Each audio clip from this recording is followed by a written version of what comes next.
Hi, I'm Ellie Anderson. And I'm David Peña-Guzmán. Welcome to Overthink, The podcast where two friends who are also professors put philosophy in dialogue with the everyday. Because big ideas are within everyone's reach. So you and I have known each other for a long time. We met in our 20s. Now we're in our 30s. It's been a decade. And I guess we're adults now. Thank God. And I want to know, what has really made you feel like an adult? Oh my God. This happened to me this summer. So I was on a 1-year contract every year for the 4 years after I got my PhD. And then finally this year, I got my dream job, tenure track position at Pomona College. And the first thing I did was to nail my IKEA bookshelves into the wall. Nailed it. Yep, exactly. So I had these IKEA bookshelves, and I had been living in my apartment for a few years here in Los Angeles, but I always thought that I might be moving in a matter of months, depending on where my job took me. And so once I secured this permanent position, I just Get out the nails. Give me the hammer. Yeah, I mean, actually what happened is that I drove to my dad's house and borrowed his power tools because I don't have my own. I love that you're like, oh, you know, when I was an adult, when I had to ask my dad for a hammer and a nail. How classic millennial. And it involves galore. IKEA naturally. Yes. I was hoping to get something else, but I guess this will do in terms of adulting. Okay, fine. What's your story? Well, I mean, you had your little crucifixion with the bookshelves where you nail them and then they're there forever and they're paying for your sins. So for me, it's also connected to my house. And like you, I moved a bunch over the last 5-6 years to Canada, New Orleans, Baltimore. I finally landed in San Francisco. And I bought my baby, my purple Hawaiian tea plant, for $125 plus $85 for the pot. And so I dropped over $200 on this beautiful purple plant. Oh, it was beautiful. And I've never spent that much on pretty much anything before. It became my baby, and it sort of became this symbol of me being an adult who had to take care of this living thing that was turning what previously was just like a random room into my personal home. Yes. So is your plant still alive? So yes, but as you know, I am currently living abroad because of COVID. And so I had to entrust it to a very close friend to essentially like alloparent it in my absence. There will be a custody battle over this tea plant when I return. What is alloparenting? It's what animals do when you take care of a baby that's not your own. And so somebody, my friend Francisco, thank you very much, is alloparenting my beautiful baby. This plant is the marker of my becoming an adult. Bookshelves, plants, hygge, Marie Kondo, Le Creuset pots. Today we'll be talking about millennial practices of homemaking. Millennials are obsessed with being domestic. How is homemaking among young people today different from previous generations of Americans? Are these practices of domesticity liberatory? Or do they reinscribe conservative ideals surrounding consumerism, nationalism, and white privilege? Ellie, let's jump right in.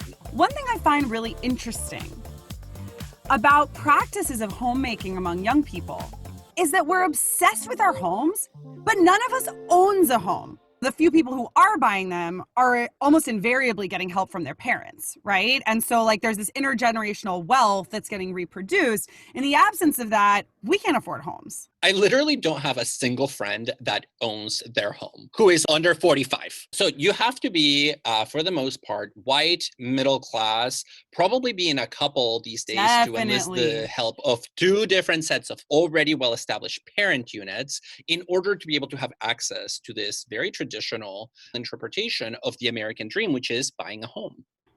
David, we've talked about our own experiences here, which are obviously coming within a certain bourgeois academic setting. But let's look at some statistics to think about millennials more broadly and move out of the anecdotal. Why aren't we buying homes? Well, let's see. One of the main reasons is that so many of us have student loans. 50% of people looking to buy homes under the age of 36 say that student debt is delaying their purchase.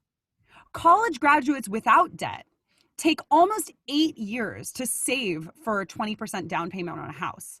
But those with debt need 4 years longer.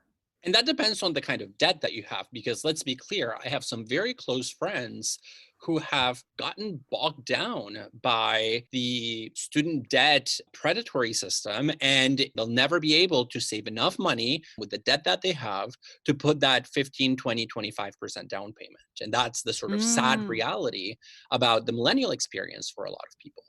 Definitely. And another thing is that post 2008 recession, a lot of banks tightened up their lending practices. And so this means that millennials actually have to save more. In many cases, they have to put down a 20% down payment in order to buy a house. Otherwise, they'll have a much higher monthly payment. Yeah, and the statistics show that insofar as millennials continue to eat avocado toast, they will never be able. It's like, do I want a home or do I want an avocado toast? I personally attribute my lack of being able to buy a home to a penchant for Korean skincare. Well, that, and for me, it's bubble tea. Certainly something that economists need to start tracking down. Because, there is this trend about like these typically older economists and sociologists who are trying to figure out, why are millennials not buying a home? Why are millennials not investing? Answer, because we're broke as a generation. We earn, as millennials, on average 20% less than baby boomers did, even though we're better educated. I'm going to throw two more statistics in the mix here because I do think they're quite revealing. One of them is that 88% of millennials live in big cities. I mean, you and I fit that to the T. We've constantly been seeking urban life in the city. Yep. And a lot of people that we know also do too. So like we're talking about almost 90% of millennials living in big cities.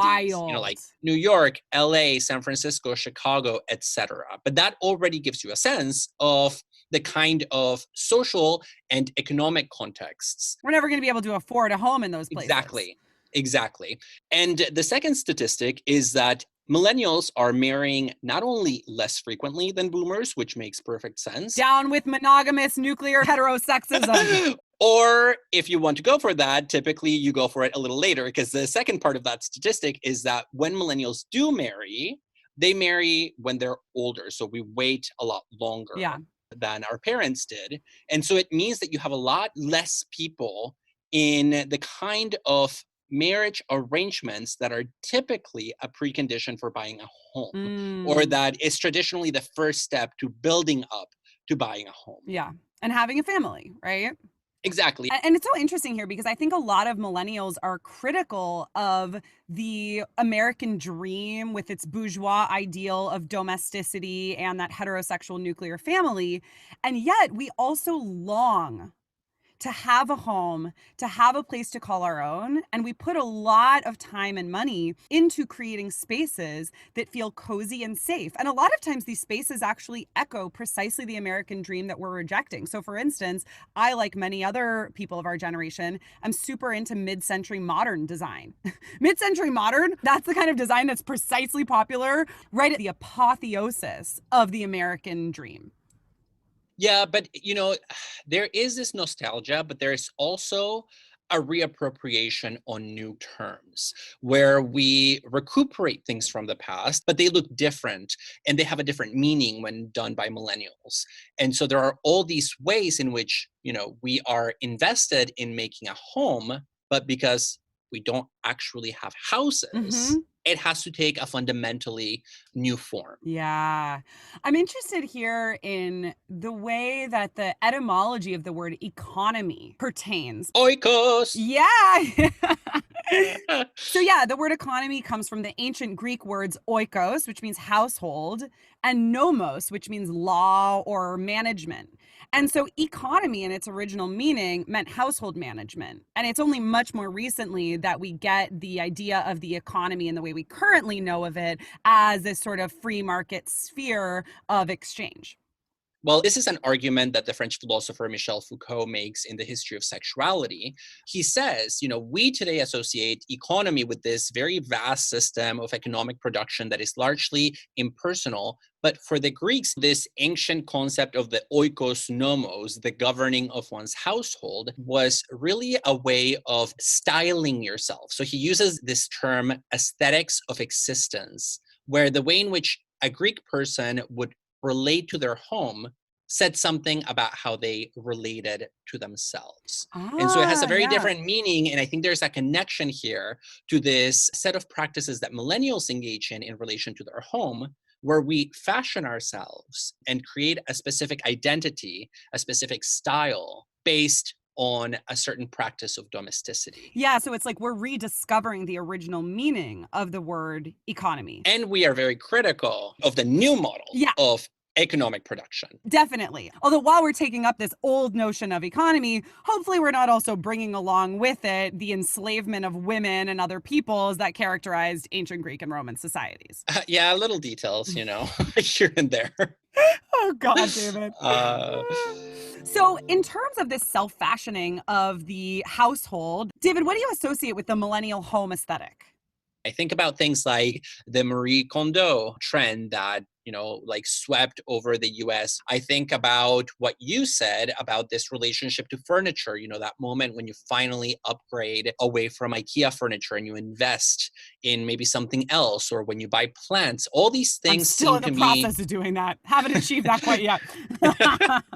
But you have achieved the plant, and you strike me as a Marie Kondo millennial. So I'm going to put my bets and say that you've Marie Kondo'd. You have not seen my closet or my bookshelves, because she would really take me to task for the bloated nature of those. Did you at any point in time actually try to implement the Marie Kondo method? Oh yeah, I mean, my dresser right now is completely Marie Kondo'd out with her folding technique. I didn't take her up on the idea of getting rid of stuff, but I did take her up on the folding techniques, which are great for packing, by the way. Not that I'm doing any traveling these days.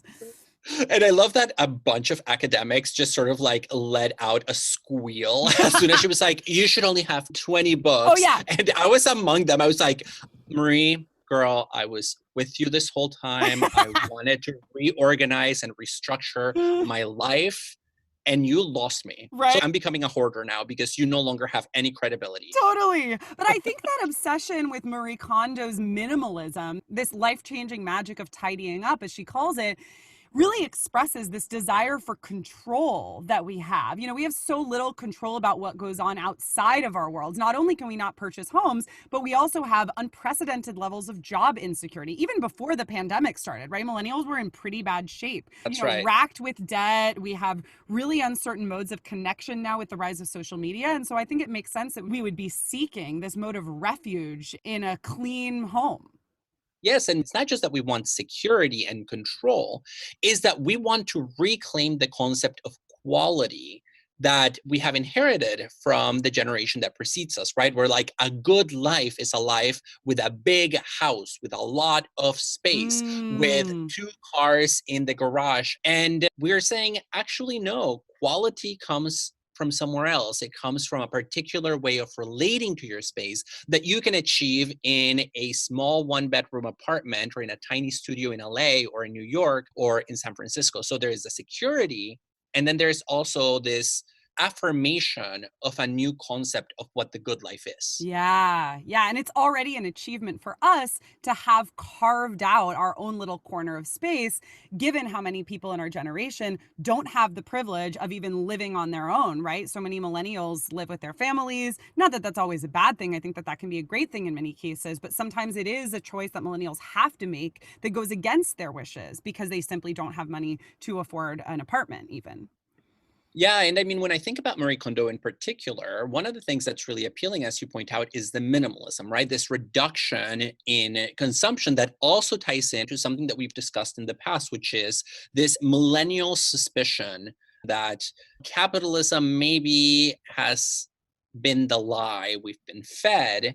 And one way in which a lot of millennials sort of see themselves as resisting the logic of capitalism is precisely by minimalizing consumption, which fits into this minimalist aesthetic. Totally. And paradoxically, however, it's still co-opted by capitalism in the sense that now there are all these products that help you tidy up and that help you have a calmer relation to your home, right? And so it's like, now you need to get a bath mat with boobs on it. That was a trend a while ago. What? What are you talking Oh, about? you didn't see this? Maybe this was like more of an LA thing. So you have to have that. You have to have the parachute home sheets. You have to have the Nest mattress. And so you're like buying all of these things that are creating the calm space that you have. Yeah, and I mean, this speaks to what French philosopher Gilles Deleuze calls the re-territorializing and deterritorializing force of capitalism, that it doesn't really matter what you throw at capitalism.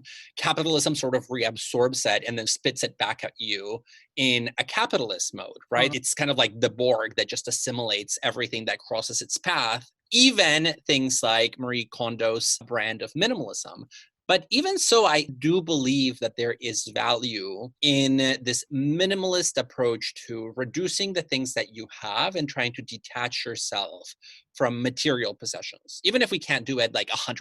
For sure. And also investing, if and when you're able, in one thing of quality over a bunch of things. So there was that phenomenon recently where Le Creuset pots were all over TikTok. And this was like a phenomenon. Suddenly, young people, especially Gen Z, even more than millennials, are obsessed with Le Creuset pots. And if what you're taking from that is that a Le Creuset pot is a wonderful pot that you can create a warm, nice stew in. I wouldn't know. I don't have one. I just have my cheap pot. I do, and they are wonderful. Oh, they are? They really, I never exaggerate, but they change your life. Oh God, wait. So now I need one. Wait, why is it so good? I feel it in my bones. Sounds like somebody's been co-opted by capitalism. Not that I haven't. Look, if there is a path to liberation, it's Le Creuset pots. There is no question about it. It's the sleekness and the color and the weight, because you do feel like you're picking up something that's like a relic. Yeah. But that is also modern. It's a sturdy, old school pot where you only need one for your whole life and you can have it with you until you die. Like, you'll be buried in your goddamn pot if you have to. So they kind of transcend that dichotomy between modernity and tradition, where it's hyper modern and hyper traditional at the same time. Which does seem to go along with this millennial aesthetic. And I think if you're buying a Le Creuset pot and you're getting wrapped up into this trend, which, you know, I'm definitely going to once I get off this call and save up money to buy one of those $300 things. After what you said, I'm so easily influenced. It's horrible. But if you're doing that and you're buying one and you're having that and you're nurturing it for the rest of your life, great.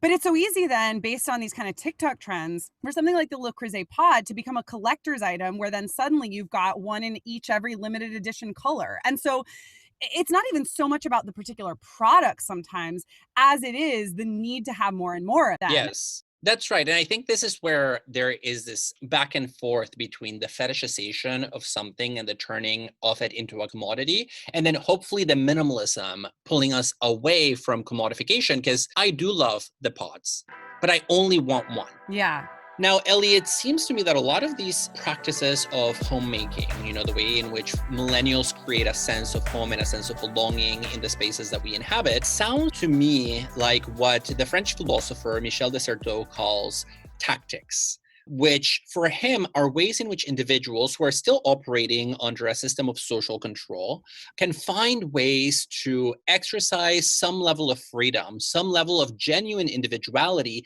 even within the constraints, let's say, of capitalism. And one of the things that I really like about his philosophy is that he turns to the everyday, to the practices that we engage in on the daily, and that we don't think of as political, but he says, no, that's exactly where you exercise your agency. And so, for example, very early on, he wrote a lot about cooking and about how in the practice of cooking, you're operating under the constraints, let's say, of a recipe, which here represents the social order, right? Something that constrains you from without, a set of laws or principles that you have to follow.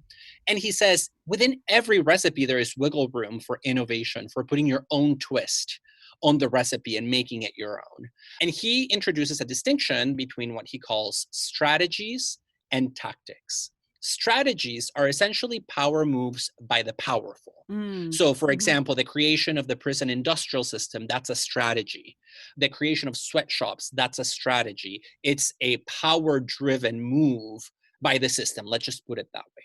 Tactics are more local, grassroots, from the ground up practices where individuals like you and I find our way through these larger strategies. So tactics are counter strategies. They're sites of resistance. Absolutely. And it's so interesting that you mentioned that here, David, because in her recent work, the Latina feminist philosopher Mariana Ortega talks about Certeau's concept of tactics in terms of what she calls home tactics. And home tactics for Ortega are micro techniques that produce a sense of familiarity in situations where we feel we don't belong. So they're ways of creating oneself by carving out a place for oneself. And what I find interesting about this approach is that it provides ways for us to think about how some of the features of millennial homemaking that frankly rub me the wrong way, this idea that we're going back to a potential cult of domesticity that is likely feminine coded in some dangerous ways, this idea that we are vaunting an American dream that none of us really has access to because we can't afford homes. Ortega provides reason to believe that there's maybe something more liberatory going on here, because she suggests, and again, this is, in the context of home tactics in general, she's not talking about millennial homemaking, but she says that we need to go beyond the myth of home and move towards a sort of decentered praxis of homemaking. This decentered praxis of homemaking rejects the norms of the strategies that you described, David. These power moves, right? It might, in our case, involve rejecting capitalist consumerism where we need to buy 10 Le Creuset pots, and is rather about sort of working within the constraints that we mentioned. I love that reference to cooking too, because cooking has been such a theme during the pandemic, right? The sourdough bread, the focaccia, all of that. It's always bread, the banana bread. Yes, that not having flour, like not having flour at the stores. Oh my God, yes, the flour shortages. Why bread? What do you think about the significance of bread here? Okay, so I have some thoughts about this that I haven't processed very well, but I think it's two things. It's two things with 3 sub-points under each one. No, I think there are 2 things that stand out to me initially. The first one is that bread is something that you need to be hyper specific in terms of the recipe, right? You can't really round the amount of flour that you put. You have to be a little bit more exact, whereas with cooking that's not baking, you can put a little bit more salt, it's fine. And so there is almost a pleasure in following a hyper regimented recipe that appeals to me in cases in which I am stressed. So I actually want to be told exactly what to do and just follow it to the letter. I'm one of those people who did not make a single bread during quarantine, but that's a different story. Well, yeah, I fall in that category too, but nonetheless, I find gratification in structure, in highly regimented structures in some very limited cases. And I think bread and baking falls into that. And the second one, it's this more symbolic, the rustic nature of bread. This notion of breaking bread as the first step toward building friendship and community. Where a sense of family is forged at the table. So, Ellie, I haven't read Ortega's book, but it is on my to-read list. Gotta check it out. And is her argument that home is where you are and that you can turn any place into home, or are there specific practices that she thinks count as home tactics for making a place your own? So I think it's both. I mean, she's drawing her conception of home from Heidegger's notion of homeliness, Heimlichkeit.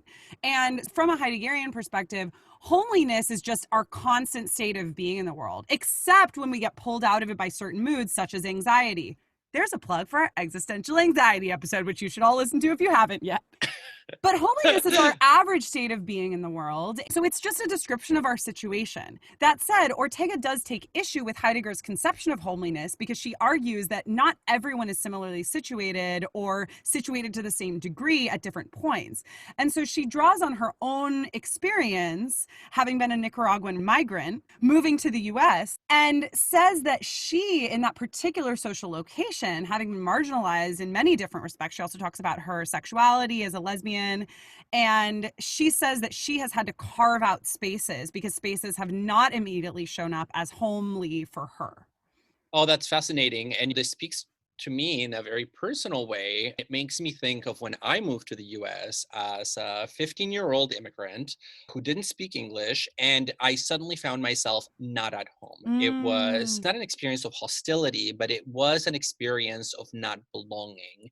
And I remember that I ended up finding morsels, little kernels of home in the most unexpected places. So I remember by the time I came here and I was 15, I was already an atheist. I had already come out to my parents as not really believing in Mhm, God. mhm. And yet I moved to Nevada, to a town that was like 85% white, Wow. 90% Mormon. So just culture shock, from 90% top to Mormon? bottom.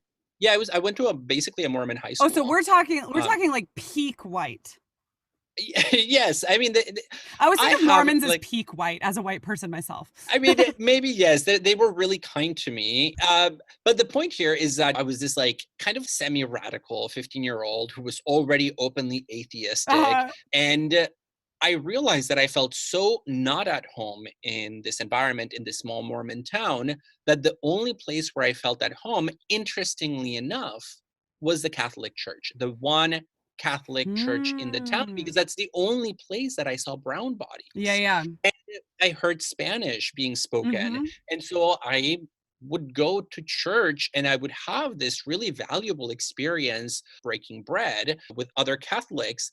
And I eventually came to identify myself as culturally Catholic. You know how people say, like, I'm Yes. not really Jewish, I'm culturally Jewish? I Yep. would say I'm culturally Catholic Mhm, because mhm. of the Latin American dimension there. And so I found home at the church as an atheist. But David, this is such a great example because it reminds me of something that Ortega says about tactics following Certeau.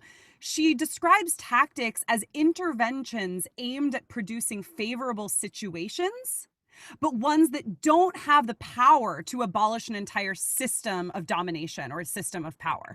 And so I think what you're describing is this temporary intervention, right? Finding refuge in the Catholic Church, and it produced a favorable situation for you as an isolated immigrant teenager, but it was at odds with your own very value system because it Yeah, wasn't abolishing the system of power of the Catholic Church. exactly. It didn't actually change the system, but it changed my life for a moment Mhm. in the context of this system. And then your relationship to the church fell away again once you found other communities you felt more at home in ultimately. Yes, I no longer need them to perform that function because I found that sense of community elsewhere. Mhm. I have my chosen family, I have my practices of homemaking, but nonetheless, I always remember what the church did for me at Totally. a very crucial point in time when I was fundamentally alone as a sort of gay brown kid, where I really felt truly misunderstood by pretty much everybody around me. Enjoying this episode? Please rate and review Overthink on Apple Podcasts, Spotify, or wherever you listen to your podcasts. So let's talk about the Danish art of hygge, or coziness. Hugo! Hygge. I'm probably pronouncing it horribly. It's Hygge, if you didn't know already. So this phenomenon caught on a number of years ago. There was a New Yorker article in 2016 that called 2016 the year of hygge. And it basically puts forth this idea that good vibes and coziness in the home, especially, particularly with other people, but it could be also by yourself, are ideals. So you've got these images of a warm mug of tea, cozy cashmere socks, snuggling up with a good book in the morning, candles everywhere. How aware are you of this, David? Because I got really into it. You are such a trend follower. It's Oh, I know. unbelievable. It is obscene. Like, it's shocking that I don't already have 5 Le Creuset pots.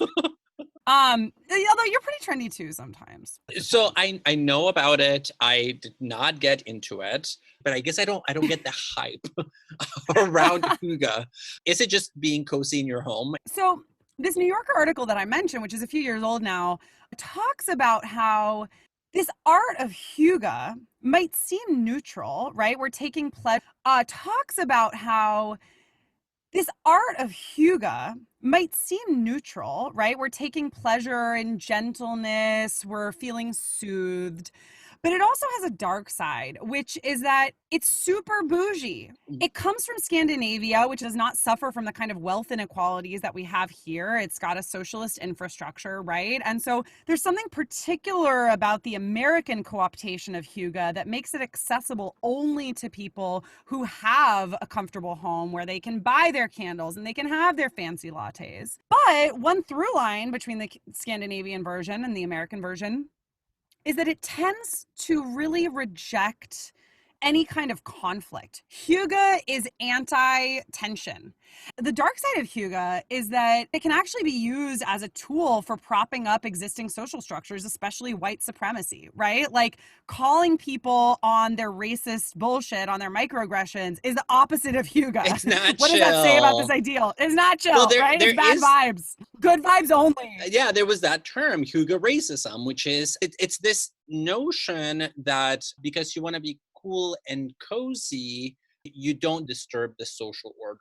And there's a way that also this sheltering in the home, this idea of home as our sort of space of domesticity, away from the harsh world, is also easily wrapped up into the narrative of a kind of self-enclosed nationalism. And so one of the things that came up in this article was this idea that Danish culture might be multi-ethnic, but it's not multicultural, right? It's very hegemonic. And so is there this hegemony that carries over in American co-optations of hygge? Is there this idea that, we just all need to accept the status quo and retreat into our homes and be cozy there? Yeah, be happy there? There's certainly a risk of an apoliticization. You get this sense that only people who are chill with what's happening around them are hygge. And so let's say that I am a person of color in Denmark and I'm just going about my day and I meet people and somebody says something offensive.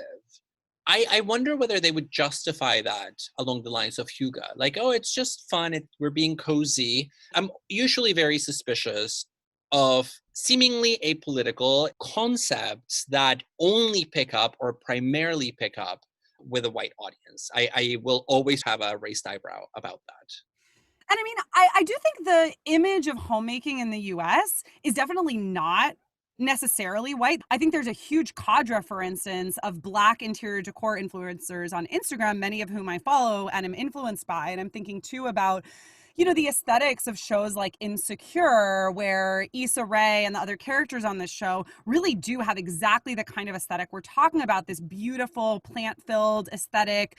I think it would be very misleading to say that the image of millennial homemaking is white, but I do think you're definitely right that the image of hygge is white, right? And that has to do with not only superficial reasons of it coming from Denmark, but also for some of these deeper reasons. Yeah, like I don't see what the force of it is beyond an expression of upper middle class or just middle class Danish comfort. And I mean, I just wonder if I were to Google hygge and then go to images, whether I will ever see a non-white person as the sort of face of hygge, even though, of course, we know there are a lot of Middle Eastern and North African in Denmark. And so given what we know also over the last couple of years in Denmark about a number of political scandals involving politicians and racism, I wonder. Yeah.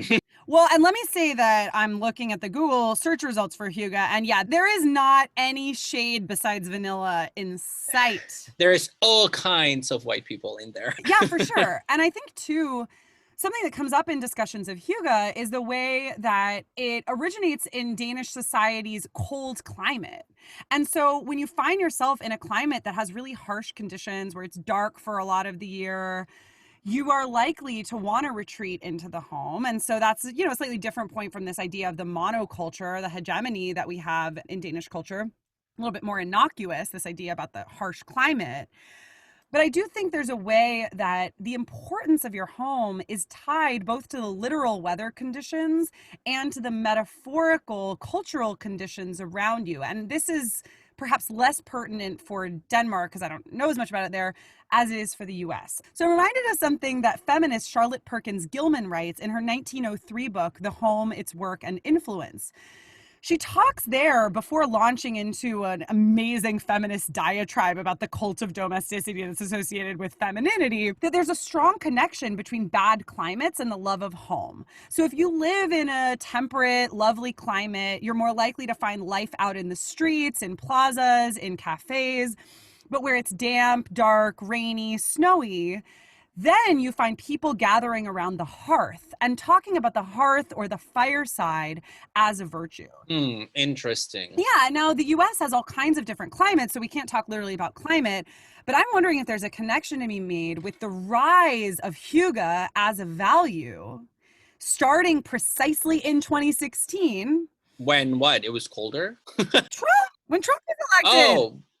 Oh, I see. You went for the metaphorical interpretation in that Yes. case rather than the literal. Yes. I was like, Oh no, I'm talking about metaphorically here, I right? see. Is there a way that American culture, because of the increasing openness of cultural hostility among groups, is encouraging a retreat into the homes for those people who can afford that kind of retreat, which are the people who are going to buy into the Thank hygge you. lifestyle. Yes, exactly. So I wonder for whom that kind of retreat is even a possibility. This is where I wonder whether there is a white face behind every cup of tea that's associated with hygge, because when you have the rise of something like Trumpism in 2016, you know, brown and black people and indigenous people, we experience that retreat into the home not as a time to be cozy, but like, oh my gosh, I need to find some moment of safety. Yeah. I mean, so do you think that the idea of hygge can be used in any positive way? Can it be a kind of home tactic as Ortega discusses it? Or if we're talking about the specific kinds of homemaking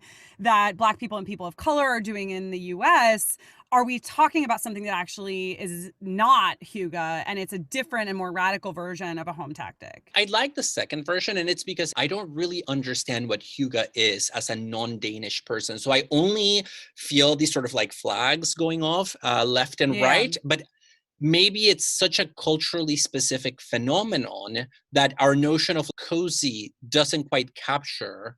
And so I just feel a little bit both at a loss for words to talk about it and at a loss of interest as well. Yeah. I do think if we're going to take something from the concept of hygge, it's the idea that it often involves belonging. So like I said, I mean, you can be hygge by yourself, but hygge is often about being with family, friends, with a close-knit community. And so this idea of taking refuge from a world that has all of these structures of oppression and finding space for a micro community within the home, I think is actually quite radical and something that a lot of Black self-care activists talk about. But yeah, I guess the question is whether that's hygge or not. And it sounds like, David, you're like, nah, next. Yeah, maybe that's where I fall, but I think there could be ways to convince me to move a little bit closer. I'm just not hygge about it, you know, like I'm just like being like, no, but if we think about it in that way, I think you're right that there is revolutionary potential to forming alliances, to forming bonds with other people that make you feel at home.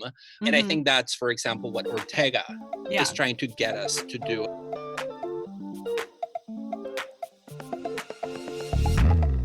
So David, we've talked about a variety of homemaking practices, but we haven't yet covered what might be the most important. Plants. Why are millennials obsessed with plants? Yes, plants. Obsession is the key word here, because I think there is an almost psychic identification that happens between millennials and our beloved plants. So, you know, I already mentioned the fact that I love and adore my Hawaiian tea plant, and my partner too has plants that he talks to and identifies with. And I assume, Ellie, that you're not very far behind on this botanical neurosis.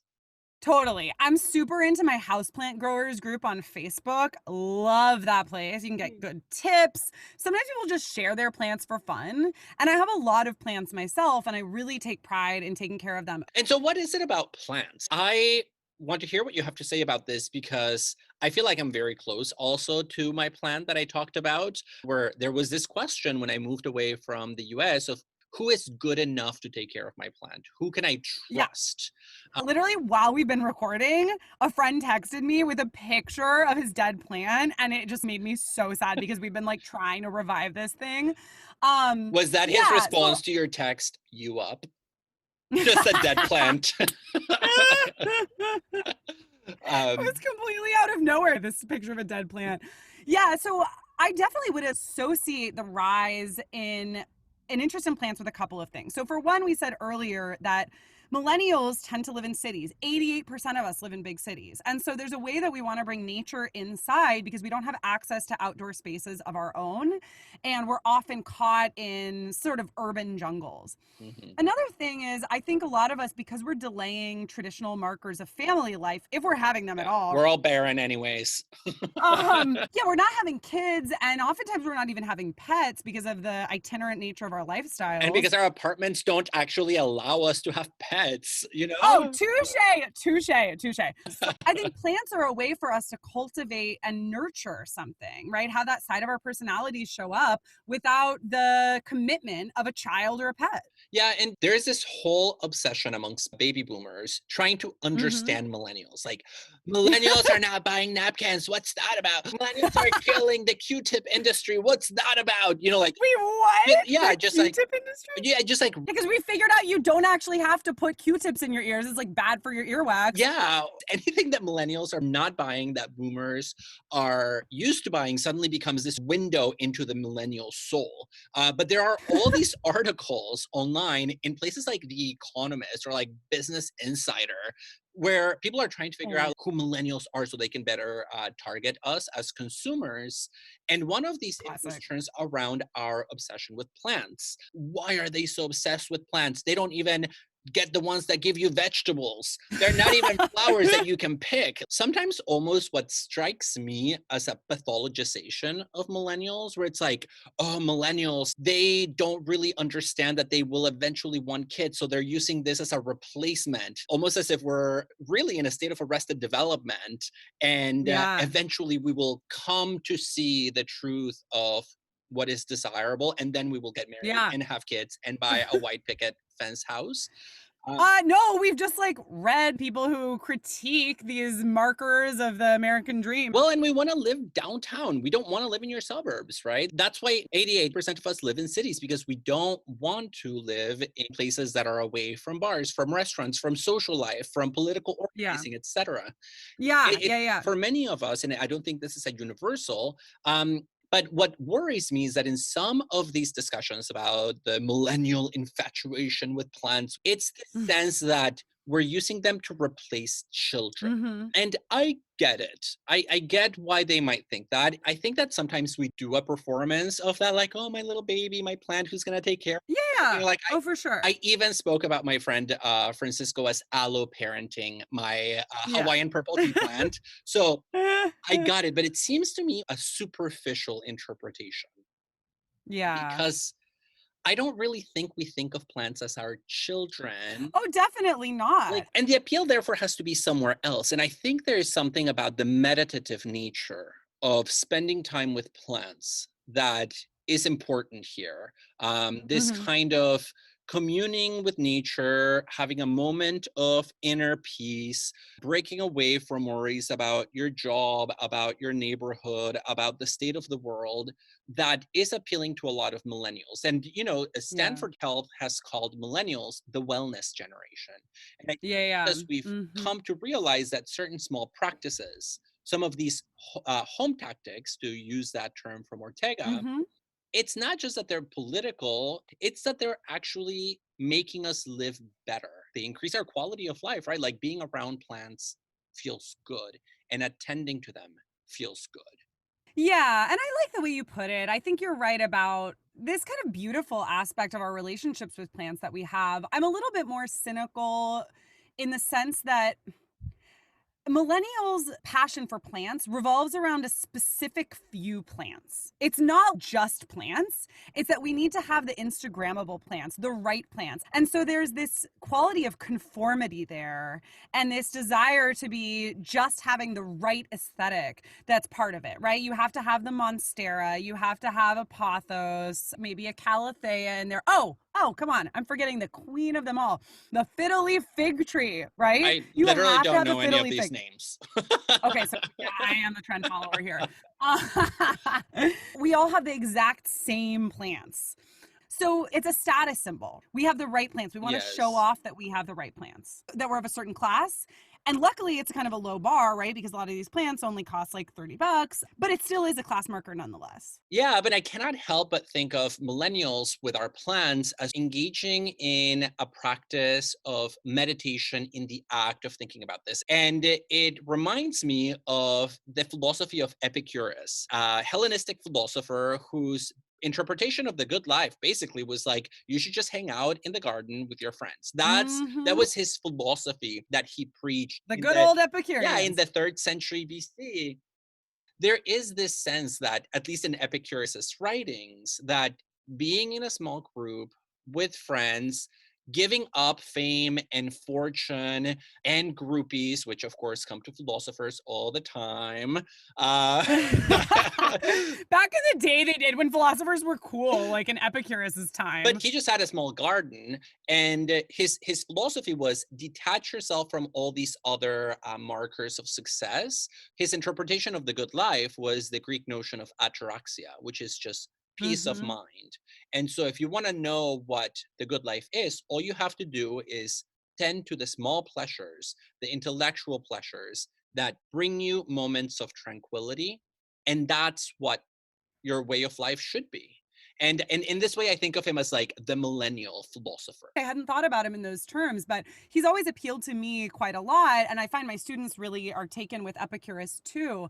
One thing that's interesting here to think about is that the word Epicurean, as it's used in English, does connote these sensual pleasures in a way that I think can be taken in two different senses. So, on the one hand, you might associate an Epicurean lifestyle with a $200 bottle of wine that you're drinking in a chateau in the French countryside with foie gras, right? Correct. Yes. But that is a misinterpretation of Epicurus because, as you said, he is really trying to vaunt this lifestyle of removal from focus on external markers of success. And so, yeah, it is right that Epicurus is all about pleasure. He is about taking joy and pleasure in what you experience, but that doesn't necessarily need to be found only in the finer things in life. It can also be found in, the $8 bottle of Trader Joe's wine that you're drinking, or in your knockoff Le Creuset because you can't afford the real thing. Well, in the drink that he advocated that all his followers drink was just water because of the simplicity. He said you should drink water and you can add a little bit of wine occasionally, but the point again is to move away from those